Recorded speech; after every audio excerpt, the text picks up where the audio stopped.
1965.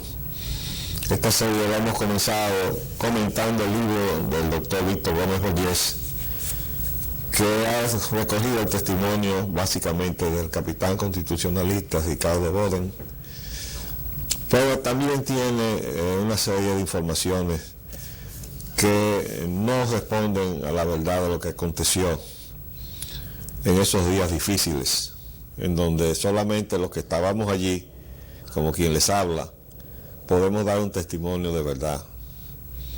Aquí hay mucha gente que escribe sobre abril a base de lo que ha leído. Nosotros hablamos de lo que vivimos y damos testimonio de lo que vimos.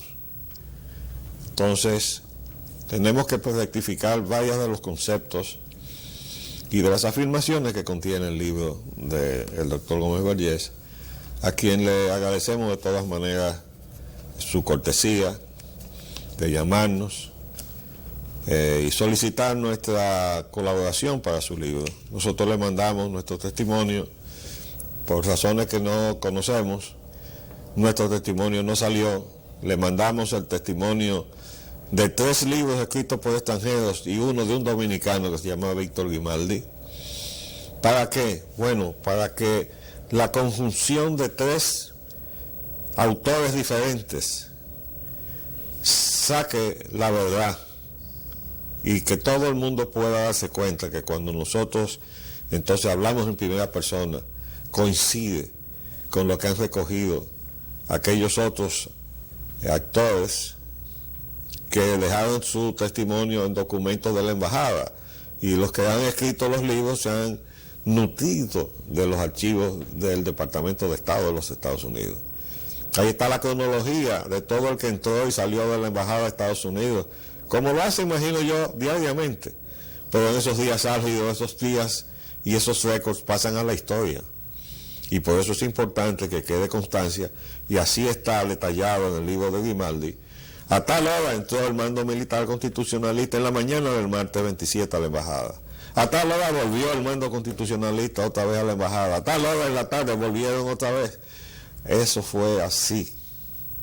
De modo que todo eso que han hecho, ese infundio de acusar a Molina de que se acobardó y que se asiló y que huyó, que lo echaron a rodar José Francisco Peña Gómez y un grupito de envidiosos del PRD. Y Peña Gómez porque no le perdonó nunca, ni a Bosch ni a Molina, que él no tuvo el rol protagónico, que él no lo tuvo, porque él se reunía con el grupo de los militares, simpatizantes del doctor Balaguer. Y Peña Gómez siempre estuvo enganchado de ese lado, no solamente militar, sino de negocio. Por eso paró él en ser el defensor del contrato del hipódromo Perla Antillana, que era de Ney Nivar y su grupo. ¿Por qué? Porque ellos lo estuvieron sustentando cuando Balaguer era que mandaba. Y así es que se escribe la verdad, no la cosa acomodada a lo que yo quiera para yo hacerme el mérito que no me corresponde. Entonces debo decir, y muchas veces esto es doloroso, y en mi caso pues con más razón, porque cuando tengo que refutar las cosas que se han dicho para enaltecer la figura del coronel Francisco Alberto Camaño, estamos hablando de mi amigo Francis, de una familia que es amiga de toda la vida, como se lo escribía el doctor Gómez Bollés. Los Ruiz Cabral y los Camaño hemos sido amigos de toda la vida, desde Muñoz Rivera. Es decir, nos criamos juntos. No somos gente que nos tropezamos en un momento dado de la vida. Veníamos con un antecedente de amistad. Y yo combatí a Donald Reed, que era el triunviro. ¿Por qué? Bueno, porque yo no podía estar de acuerdo con lo que el Donald Reed Cabral político estaba haciendo. Y cuando salió el documento de los profesionales del país, con más de 4.000 firmas, el día 27 de febrero de 1965, la primera andanada pública contra el triunvirato, la primera firma era de Leopoldo Espaillá Nanita.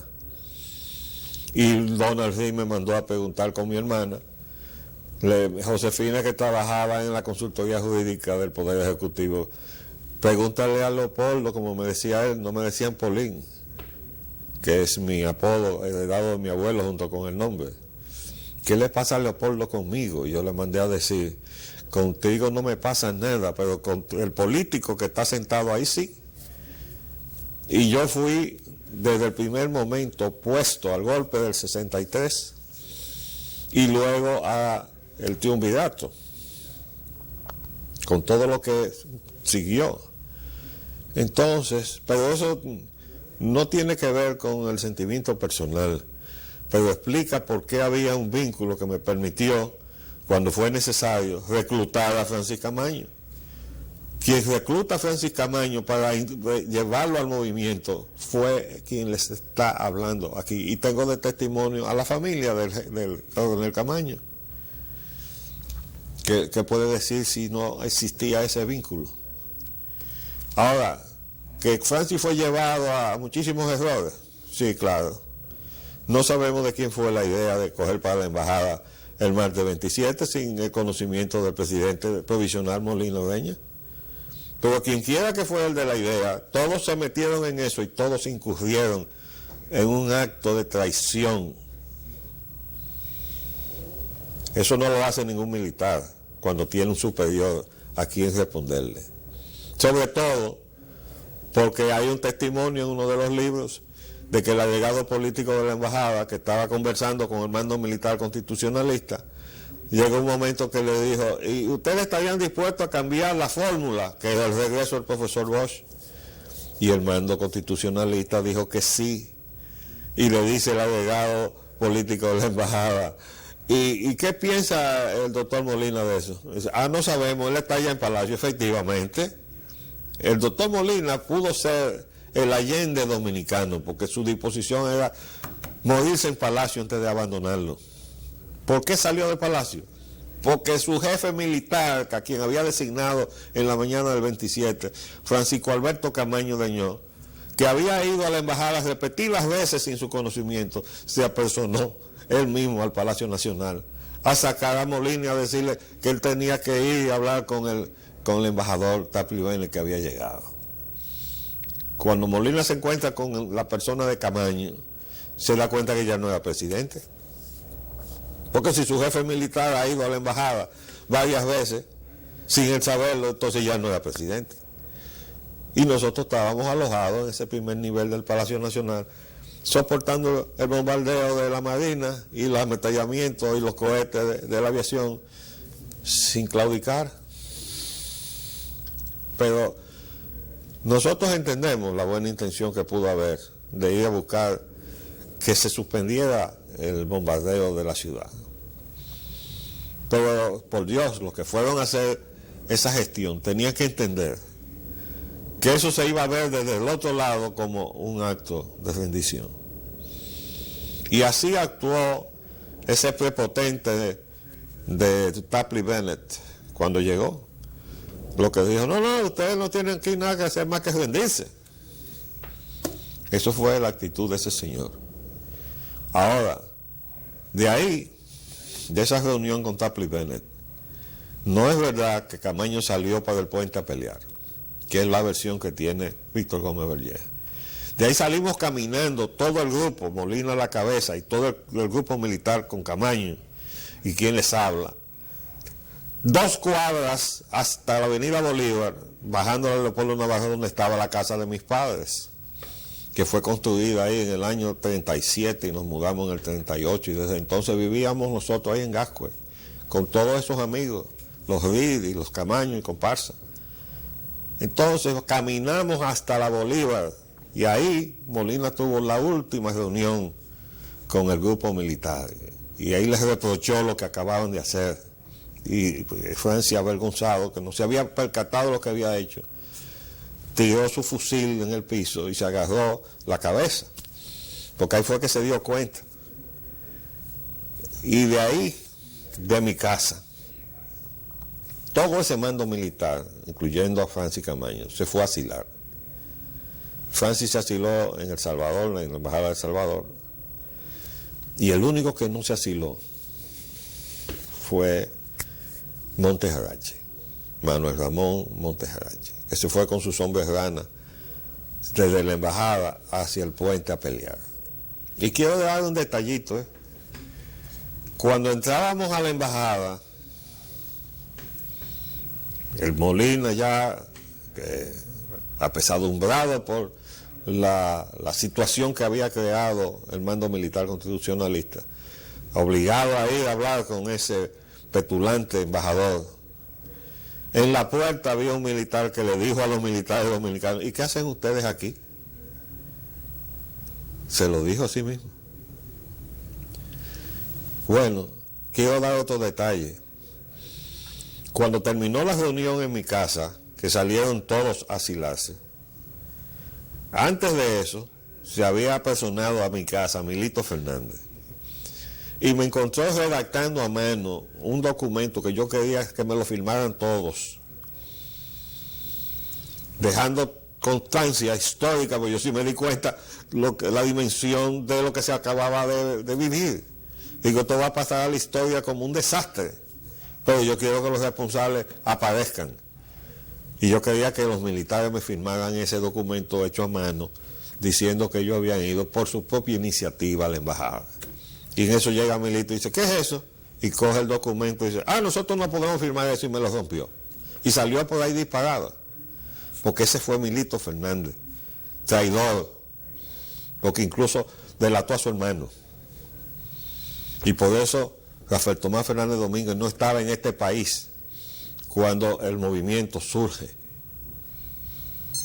Entonces, esa es la verdad histórica. Vamos a hacer un paréntesis y volvemos en un minuto.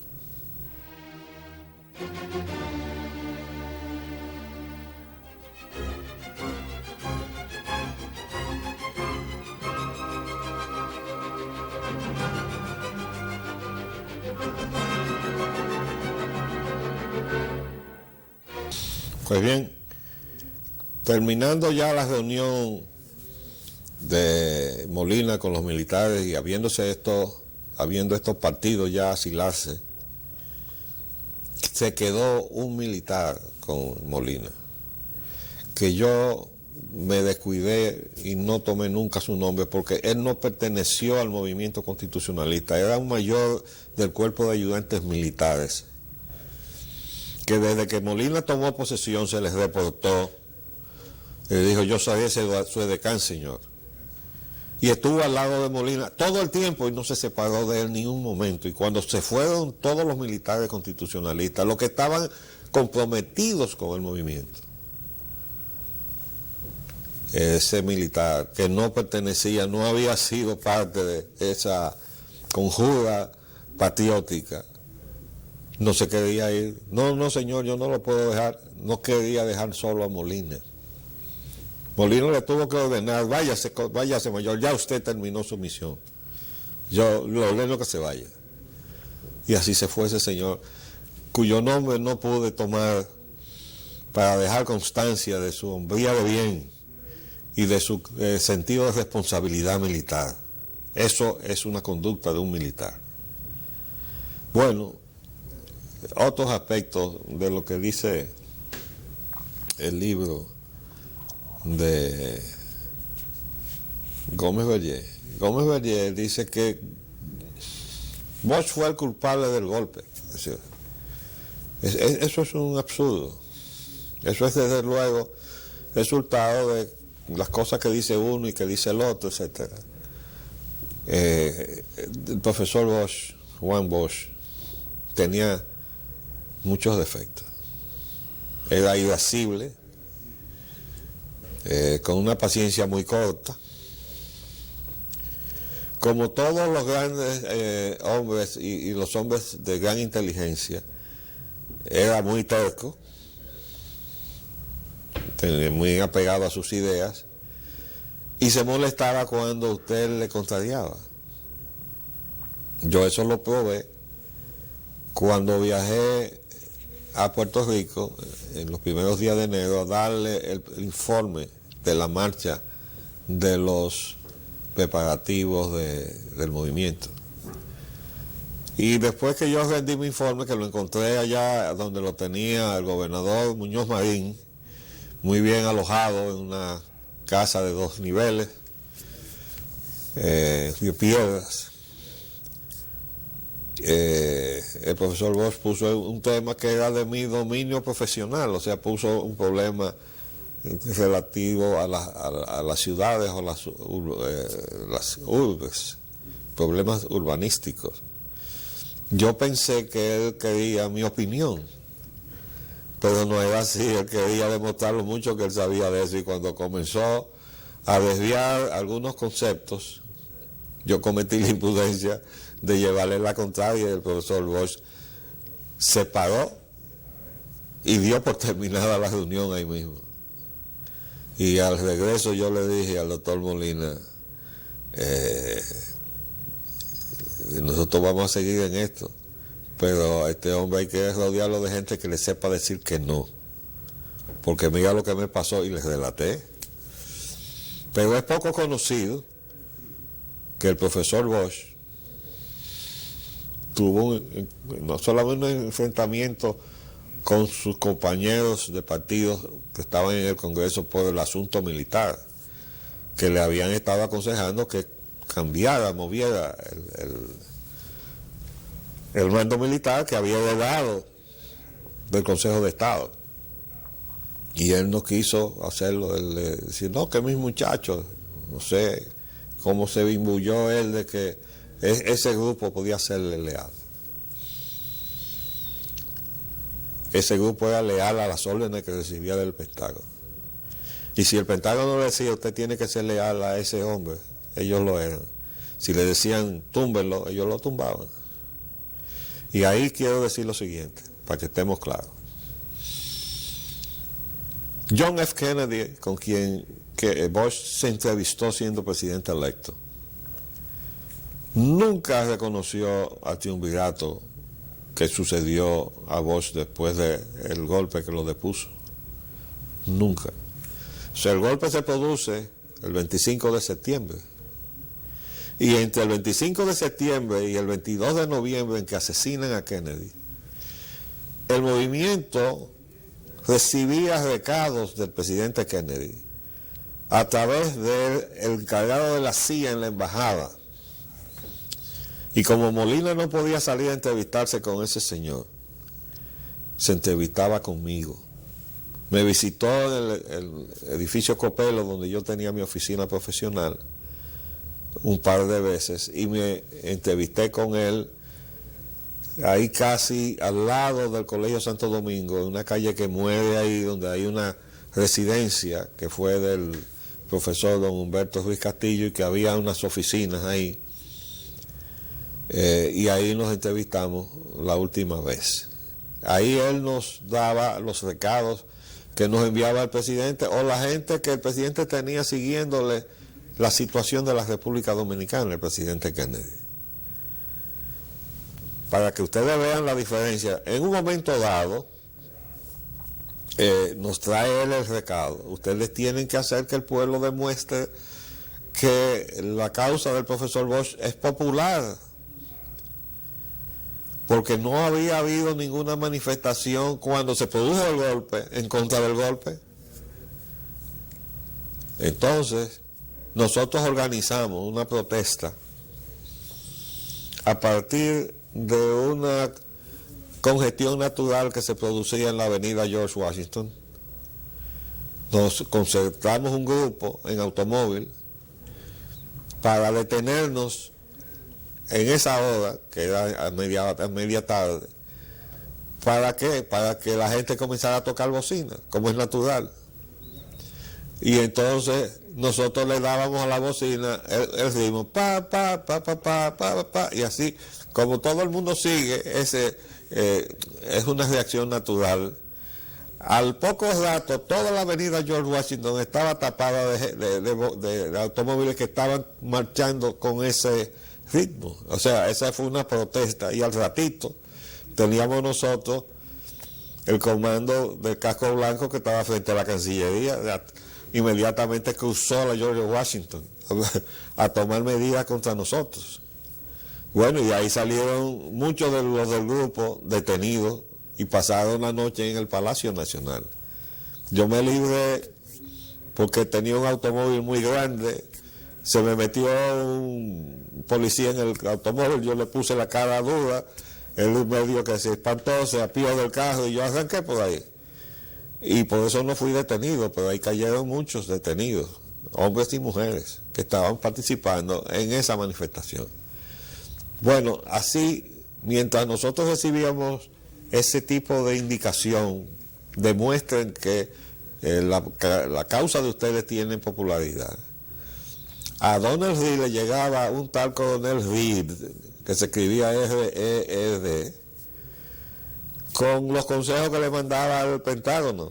Mira, ustedes le van a hacer presiones, resistan cualquier presión que se le vaya a hacer, porque la idea de Kennedy era que si el pueblo manifestaba popularidad del profesor Bush, entonces ellos le podían hacer presión diplomática al triunvirato. Pero del otro lado le venía inmediatamente la contrarrespuesta, ¿no? Mira, resistan cualquier presión que le van a hacer presiones, pero resístanla. Y así se manejaba todo. Ahora, el 22 de noviembre asesinan a John F. Kennedy. Y el 15 de diciembre, Lyndon Baines Johnson ya había reconocido al triunvirato. Eso es para que ustedes se den cuenta que ahí en esa gran nación del norte no hay un todo homogéneo y que ahí hay una lucha permanente por el poder. Desde que asesinaron a Abraham Lincoln, ahí hay una permanente lucha por el poder. En este mismo instante lo hay. Ahí estaba yo leyendo en el internet el emplazamiento que le hace nada menos que Oliver Stone, ese famoso director de cinematográfico, a Barack Obama, diciéndole, defina que esto no es un imperio, por favor, ¿no? Porque de eso se trata. Ya ese emplazamiento lo había hecho en libros, ¿verdad? Varios autores, entre ellos el asesor del presidente Reagan, Pat Buchanan, que fue el hombre que estaba al lado del presidente Reagan durante los 8 años, y cuando terminó el periodo, que fue a caminar el país, se dio cuenta del desastre que ellos habían hecho, que lo recoge en su libro el autor español Luis Ignacio López, en el libro Adiós Mr. Reagan, con un capítulo que llama La desnacionalización y desindustrialización de Estados Unidos. Es que es lo que se está cosechando ahora, ¿eh? Y eso se escribió en el 90 y estamos en el 2011. Bueno, esa fue lo que hizo realmente 8 años de neoliberalismo. Y Pat Buchanan, que estaba al lado de Reagan, sale a caminar el país, se da cuenta del desastre que hicieron y escribe entonces 2 libros. Uno donde toca la parte política y dice, y lo titula Una república, no un imperio. Y la otra que toca todo el desastre económico, donde la gente se estaba ya quedando sin empleo en aquella época, lo tituló La gran traición. O sea, él se autoincriminó de haber traicionado a su país. Pero ha habido muchos libros después de eso, donde autores calificados le han estado reprochando, entre ellos el propio expresidente Jimmy Carter, que es un hombre fuera de serie, porque él es miembro del Council of Foreign Relations del señor Rockefeller. Sin embargo, Jimmy Carter sacrificó su carrera política porque le devolvió el canal de Panamá a los panameños. Y eso lo quemó con su gente. Pero él cumplió. Cosa que debería hacer todo el que sea presidente de Estados Unidos, para mantener el nombre de estandarte de la libertad. Se nos acabó el tiempo por el día de hoy, pero vamos a seguir en esta serie de acontecimientos del mes de abril de 1965. Les habló Leopoldo Espaillat Nanita. Hasta luego.